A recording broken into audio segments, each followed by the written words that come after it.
శ్రీ కనకదుర్గ జ్యోతిష్యాలయం ప్రేమ సమస్యలు, స్త్రీ పురుష వశీకరణ, ఆరోగ్య సమస్యలు, భార్యాభర్తల మధ్య సమస్యలు, విద్య, ఉద్యోగం, వ్యాపారం, గ్రహ సమస్యలు, బాలగ్రహం, పీడకలలు, పెళ్లి, సంతాన సమస్యలు, ఎటువంటి సమస్యలకైనా 100% పరిష్కారం చూపబడును. దూర ప్రాంతాల వారికి ఫోన్ ద్వారా పరిష్కారం చెప్పబడును. గురూజీ రామరాజు. Cell number 9000442025. ఓం శ్రీమాత్రే నమః. ఛానల్లోకి స్వాగతం అండి. ఎవరు నమ్మినా నమ్మకపోయినా మకర రాశి వారి జీవితంలో జరుగుతున్నది ఇదే.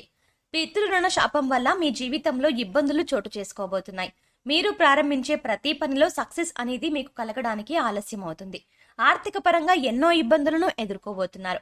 పితృరుణ శాపం అనేది మీకు ఏ విధంగా కలిగింది? మరి పితృరుణ శాపం అంటే ఏమిటి? ఈ శాపం ప్రభావం మీపై ఎంతవరకు ఉంది? ఇక ఈ శాపం నుంచి సులభంగా బయటపడడానికి మీరు చేయవలసిన పరిహారాలు ఏమిటి? ఏ విధంగా చేయాలి, ఎప్పుడు చేయాలి అనే విషయాలను ఈ వీడియోలో వివరంగా తెలుసుకుందాం. అంతకంటే ముందు మీరు ఇంకా మన ఛానల్ని సబ్స్క్రైబ్ చేసుకోకపోతే వెంటనే సబ్స్క్రైబ్ చేసుకొని పక్కనే వచ్చిన బెల్ ఐకాన్ నొక్కి ఆల్ సెలెక్ట్ చేసుకుంటే మేము ఇలాంటి వీడియోస్ అప్లోడ్ చేయగానే ముందుగా మీకు నోటిఫికేషన్ వస్తుంది. వీడియో ఎక్కడ స్కిప్ చేయకుండా చూడండి. అప్పుడే మేమేం చెప్తున్నామో మీకు పూర్తిగా అర్థమవుతుంది. మకర రాశికి చెందిన పురుషులు దృఢ సంకల్పంతో కార్యాచరణ శక్తి కలిగి ఉంటారు. అనుకున్నది సాధించే వరకు నిద్రపోని మనస్తత్వం కలవారే ఉంటారు. వీరు అందరినీ ప్రేమించే మనస్తత్వం కలిగి, అందాన్ని ఆరాధించే హృదయం కలిగి, సంగీతాన్ని ఆస్వాదిస్తారు. మకర రాశి వారు ఏ స్థాయిలో ప్రేమిస్తున్నారో అదే స్థాయిలో ఎదుటి వ్యక్తి నుంచి ప్రేమను ఆశిస్తారు. ఈ గుణం వల్ల వీరు ఫలితాల కోసం ఎంత కాలమైనా ఎదురు చూస్తారు. ఇలాంటి చికాకులనైనా ఎదుర్కొంటారు. మకర రాశి వారిని కష్టాలు భయపెట్టినా కిందకు పడదోయవు. అదృష్టానికి దగ్గరగా జీవితం నడుస్తుంది. విలాసవంతమైన జీవితం గడుపుతారు. ప్రారంభ జీవితానికి తర్వాత జీవితానికి సంబంధం ఉండదు. వివాహానంతర జీవితం బాగుంటుంది. మకర రాశి వారు ఆనందంగా జీవిస్తారు. వీరు అందమైన కళాత్మకమైనటువంటి వస్తువులు సేకరించుట అనే అభిరుచి కలిగి ఉంటారు. దాని కొరకు ఎంతో ధన వ్యయం చేస్తారు. మంచి వస్త్రధారణ చేసుకోవడం అంటే వీరికి చాలా ఇష్టం. మంచి రుచికరమైనటువంటి ఆహారం తీసుకోవాలని అనుకుంటూ ఉంటారు. వీరు ఏ పని అందు అలసట చెందక ఓపికతో కష్టపడి పనిచేసే మనస్తత్వం కలవారు. సాధారణంగా మకర రాశి వారు సహనము ఎప్పటికీ కోల్పోరు. మకర రాశి వారికి కోపం ఎంతో త్వరగా వస్తుంది మరియు వచ్చిన కోపం తగ్గుట చాలా కష్టం. మకర రాశి వారు దృఢమైనటువంటి నిర్ణయాలు తీసుకుంటారు. దానివల్ల మొండితనం పెరిగి నష్టం చేకూరుతుంది. కాబట్టి వీరు మొండి పట్టుదలను విడవాలి. మకర రాశి వారు ప్రేమకు లొంగిపోతారు. మకర రాశికి చెందిన స్త్రీల విషయానికి వస్తే దృఢ సంకల్పం, గుణగణాలతో అపూర్వమైన శక్తియుక్తులను కలిగి ఉంటారు. అనుకున్న పనిని సాధించే వరకు తమ ప్రయత్నాలను కొనసాగిస్తూనే ఉంటారు.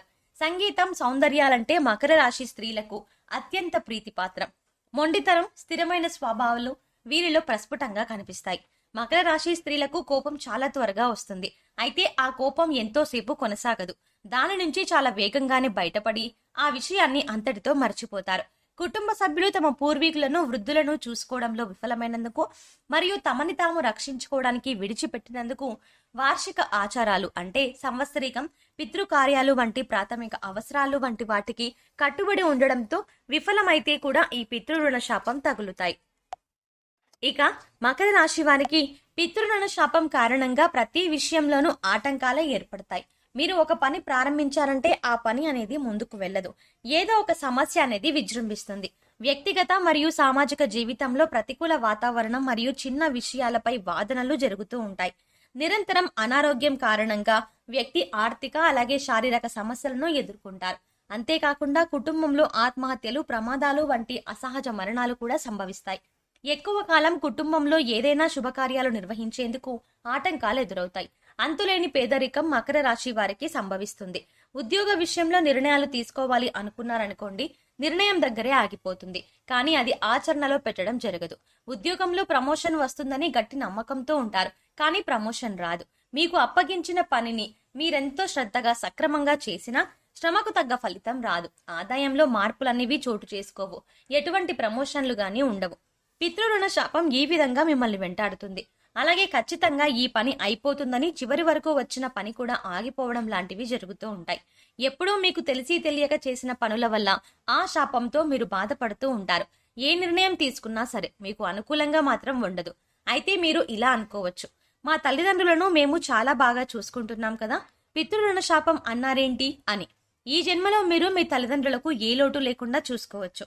కానీ పూర్వజన్మలో మీ తల్లిదండ్రులని సరిగ్గా చూసుకోకపోవడం కారణంగా మీకు ఈ శాపం అనేది తగులుతుంది.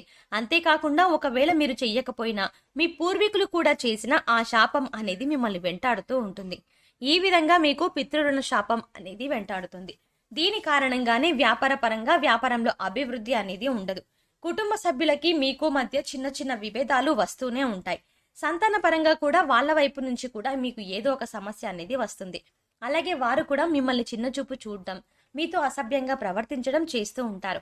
ఆరోగ్య ప్రయత్నాలు చేస్తున్న వారికి ఉద్యోగ అవకాశం రాక బాధపడుతుంటారు. ఆర్థిక పరంగా ఎన్నో ఇబ్బందులు ఎదుర్కొంటారు. ఒక సమస్య తర్వాత ఇంకో సమస్య, ఇంకో సమస్య తర్వాత ఇంకో సమస్య, ఇలా సమస్యల మీద సమస్యలు వస్తూనే ఉంటాయి. దాన్ని అధిగమించడం ఎలాగో మీకు తెలియక సతమతమైపోతూ ఉంటారు. విద్యార్థులకు చదవడానికి కష్టంగా ఉంటుంది. ఎంత ప్రయత్నించినా వారు ఉత్తీర్ణులు అవ్వలేరు. వివాహ సంబంధాలు ఎన్నో వస్తాయి. ఓకే చేద్దాం అనేసరికి మళ్ళీ తిరిగి వెళ్ళిపోతాయి.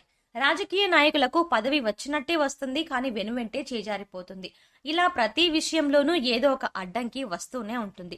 దీనికి పరిష్కారం ఏమిటి అని మీరు పరిపర విధాలుగా ఆలోచిస్తూ ఉంటారు.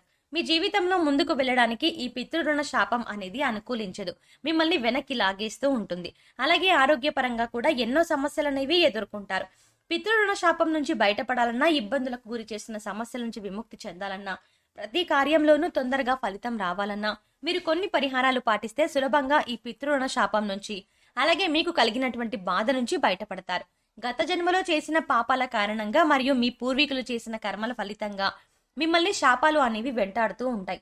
అటువంటి శాపాల నుంచి మిమ్మల్ని బయటపడడానికి కొన్ని పరిహారాలు అవేంటో చూద్దాం. ప్రతి అమావాస్య రోజు బ్రాహ్మణులకు మనస్ఫూర్తిగా ఎటువంటి కల్మషం లేకుండా మాకు డబ్బు అయిపోతుంది అని బాధపడకుండా భోజనాలు పెట్టండి. పేదలకు కానీ వృద్ధులకు కానీ వీలైనంత సహాయం చేయండి. డబ్బు రూపంలో కావచ్చు, వస్తువు రూపంలో కావచ్చు, ఆహారం రూపంలో కావచ్చు, మీ ఇష్టం. వాళ్ళకి మీ సహాయాన్ని మాత్రం ముఖ్యంగా అందించండి. వాళ్లకు ఆహారం, బట్టలు, దుప్పట్లు దానం చేయండి. అలాగే మర్రి చెట్టుకు క్రమం తప్పకుండా నీరును పోయండి. మర్రి చెట్టు ఎక్కడున్నా సరే, మీ సమీపంలో ఉన్నా సరే, మీకు దూరంగా ఉన్నా సరే, ఎక్కడున్నా సరే అక్కడికి రోజు వెళ్ళి మర్రి చెట్టుకు నీళ్లు పోయండి. అంతేకాకుండా పక్షులు కానీ, జంతువులకి కానీ, ఆవులకు కానీ, కుక్కలకు కానీ మరియు ఆహారాన్ని కానీ, పాలు కానీ ఇవ్వండి. అలాగే దేవి కాళికా స్తోత్రం మంత్రాలను భక్తి శ్రద్ధలతో ఉదయాన్నే స్నానం చేసి, దీపారాధన చేసి, పూజా మంత్రంలో కూర్చొని ఇలా దేవి కాళికా స్తోత్ర మంత్రాన్ని జపించడం ద్వారా మిమ్మల్ని వెంటాడుతున్న శాపాలు ఏవైతే ఉన్నాయో వాటి నుండి బయటపడగలుగుతారు. అలాగే రోజు ఉదయాన్నే సూర్యునికి నీటిలో నువ్వులను కలిపి ఆ నీళ్లను సూర్య భగవానుడికి మనస్ఫూర్తిగా గాయత్రి మంత్రాన్ని జపిస్తూ సమర్పించండి. అలా భక్తి శ్రద్ధలతో చదవండి. ఇలా చేయడం వల్ల మీరు పితృరుణ శాపం నుంచి బయటపడగలుగుతారు. సో చూసారు కదండి, మకర రాశి వారికి పితృరుణ శాపం వల్ల కలిగే ఇబ్బందులు ఏమిటి, అలాగే వాటి నుంచి బయటపడడానికి మీరు చేయవలసిన పరిహారాలు ఏమిటి తెలుసుకున్నారు కదా. ఈ వీడియో మీకు నచ్చినట్టయితే లైక్ చేసి మీ ఫ్రెండ్స్ అండ్ ఫ్యామిలీ మెంబర్స్ లో మకర రాశి వారు ఎవరైనా ఉంటే వారితో మర్చిపోకుండా ఈ వీడియోని షేర్ చేసుకోండి. అలాగే ఇప్పటి వరకు మన ఛానల్ని సబ్స్క్రైబ్ చేసుకోకపోతే వెంటనే సబ్స్క్రైబ్ చేసుకొని పక్కనే వచ్చిన బెల్ ఐకాన్ నొక్కి ఆల్ సెలెక్ట్ చేసుకుంటే ఇలాంటి వీడియోస్ అప్లోడ్ చేయగానే ముందుగా మీకు నోటిఫికేషన్ వస్తుంది. మరొక చక్కటి వీడియోతో మళ్ళీ కలుద్దామండి. ఓం శ్రీమాత్రే నమః.